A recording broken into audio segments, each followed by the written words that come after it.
नमस्कार, NBC news 24 में आपका स्वागत है। मैं मनीष शर्मा।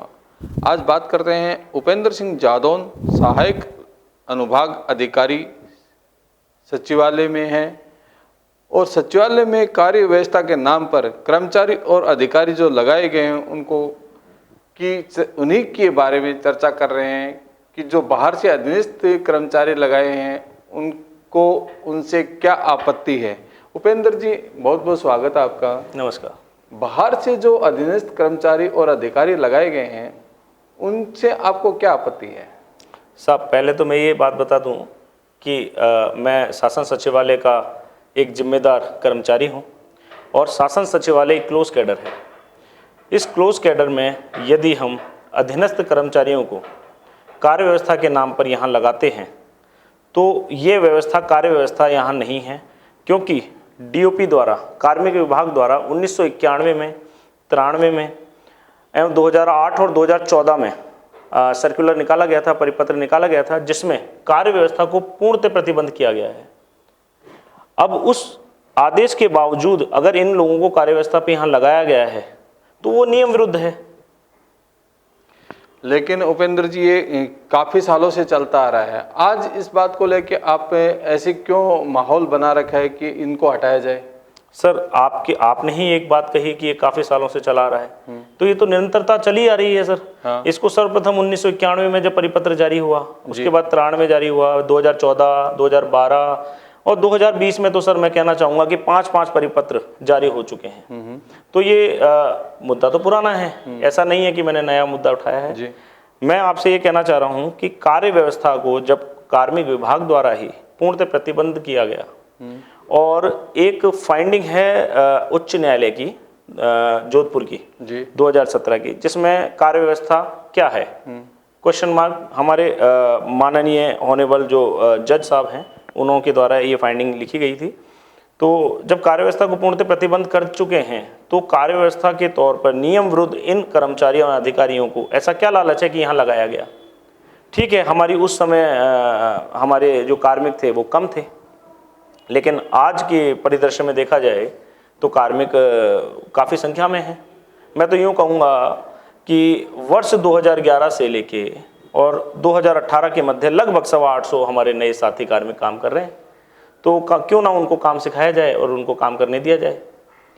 आपका कहना है कि बाकी लोगों को काम सिखाया नहीं जाता है क्या? सर, पहले हमारे यहाँ शासन सचिवालय में जी कुछ पोस्टें ऐसी थीं जो ट्रेनिंग चलाते थे और उनमें हमारे जो साथियों को ट्रेनिंग दी जाती थी, परंतु आज ये मानो कि संगठन की उदासीनता मानो या वर्तमान में उन पोस्टों को हम भूल गए हैं कि ट्रेनिंग वाला पार्ट हमारा की तरफ हमारा कम ध्यान जा रहा है। तो मैं ये चाहूँगा कि आपका कहना ये है कि यहाँ से ट्रेनिंग खत्म हो गई है तो उनकी ट्रेनिंग कराई जाए। जी जी। तो इसके लिए आपसे अभी क्या चाहते हैं? शासन सचिवालय से आप क्या चाहते हैं? सर, शासन सचिवालय में हमारा जो पैतृक डिपार्टमेंट है वो कार्मिक विभाग है। सर, मैं उनसे अनुरोध करूंगा कि यदि ये लोग यहाँ से जाते हैं उसके बाद हमारी ट्रेनिंग पीरियड पार्ट चलाया जाए जी। जो देखो जितने भी कर्मचारी हैं, मैं उनसे ये अपील भी करूंगा कि कोई भी माँ के पेट से सीख के नहीं आता है। यदि ट्रेनिंग होती है और हम सीखते हैं, हमारे साथ के साथी से सीखते हैं, आगे बढ़ते हैं, तो काम हमारे कंट्रोल में आता है और कर भी रहे हैं। ऐसा नहीं है कि केवल ये बाहर के जो लोग हैं पूरे शासन सचिवालय व्यवस्था को चला रहे हैं, ऐसा नहीं है। जैसे कि उपेंद्र जी आपने बताया कि अंदर काफ़ी कर्मचारी हैं, ऐसी क्या सिचुएशन और क्यों आई कि बाहर के कर्मचारी आपके सचिवालय में बुलाने पड़े अधिकारी लोगों को? सर, शासन सचिवालय में बाहर के कर्मचारियों अधिकारियों को बाहर के यहाँ के विभाग के जो उच्च अधिकारियों द्वारा इनको बुलाया गया। तो साहब, मैं ये कहना चाहूँगा उस समय हो सकता है कि हमारे कर्मचारियों की संख्या कुछ कम हो जी और लोड ज़्यादा हो, उस वजह से इनको कार्य व्यवस्था के नाम पे बुलाया गया। लेकिन जब आपके पास में लगभग 800 सवा 800 आपके नए कर्मचारी साथी आ गए हैं तो भी इनमें से किसी भी कर्मचारी अधीनस्थ कर्मचारी को आप यहाँ से नहीं निकाला गया है, जबकि ये सबको पता है कि वो नियम विरुद्ध हैं। तभी तो कार्मिक विभाग द्वारा समय समय पर परिपत्र जारी किए गए हैं। मेरे द्वारा ये पहल की गई कि परिपत्र बहुत हो गया और अब कोई आदेश जारी हो या विभाग के सभी उच्च अधिकारियों को पत्र जारी हो जिसमें ये लिखा हो कि इनकी समीक्षा की जाए, चिन्हित किए जाएं और इनको उनके मूल पदस्थापित विभाग में वापस भेजा जाए। क्योंकि कहीं ना कहीं शासन सचिवालय स्टेट का मुख्यालय है, यहाँ ये क्लोज कैडर है, यहाँ पे नीति निर्धारण माननीय मुख्यमंत्री महोदय बैठते हैं, मंत्रीगण बैठते हैं, आईएएस बैठते हैं, ये अपनी नीतियाँ और प्रमुख निर्णय, अग्रिम आदेश सब बनाते हैं। तो कहीं ना कहीं ये जो बाहर के अधीनस्थ यहाँ आते हैं तो गोपनीयता भंग रहने का खतरा रहता है। आपका कहना ये है कि अगर बाहर के कर्मचारी यहाँ आते हैं तो गोपनीयता भंग होती है? बिल्कुल सर। वो कैसे? सर वो ऐसे है कि बाहर के जो कर्मचारी और अधिकारी जो हैं वो सर पब्लिक डीलिंग से जुड़े हुए रहते हैं जी। मान लीजिए मैं एक उदाहरण देता हूँ कि गृह विभाग में यदि पोस्टेड जो कांस्टेबल हैं उनका काम क्या है, वो लॉ एंड ऑर्डर संभालते हैं। अब लॉ एंड ऑर्डर संभालने वाले व्यक्ति को यदि सचिवालय के क्लोज कैडर में आप पदस्थापित कर दो और उनको वो फाइलें दे दी जाए जहाँ पे नीति बनती हैं, जहाँ पे डिसीजंस लिए जाते हैं, जहाँ पे गोपनीय कार्य किए जाते हैं, तो क्या वो खतरा नहीं रहेगा गोपनीयता भंग रहने का? क्योंकि जब आपका काम लॉ एंड ऑर्डर का है और आप फाइलें पीट रहे हो सचिवालय में, तो इनका जो जुड़ाव है बाहर पब्लिक से रहता है। लेकिन सचिवालय के जो कार्मिक हैं जब इनकी फ्रेश पोस्टिंग होती है तो वो सचिवालय ही देखते हैं, वो बाहर के लोगों से नहीं जुड़ पाते हैं, तो उनकी संभावनाएं नगण्य सी हैं। उपेंद्र सिंह जी, मुझे एक बात अभी तक समझ में नहीं आई, आज तक कर्मचारी संगठन में काफ़ी लोग आए हैं और गए हैं, क्या उन्होंने ये ऐसा मुद्दा उठाया या नहीं उठाया? सर हमारा जो संगठन और है, आप अलग से मुद्दा उठा रहे हैं, ऐसा क्यों है?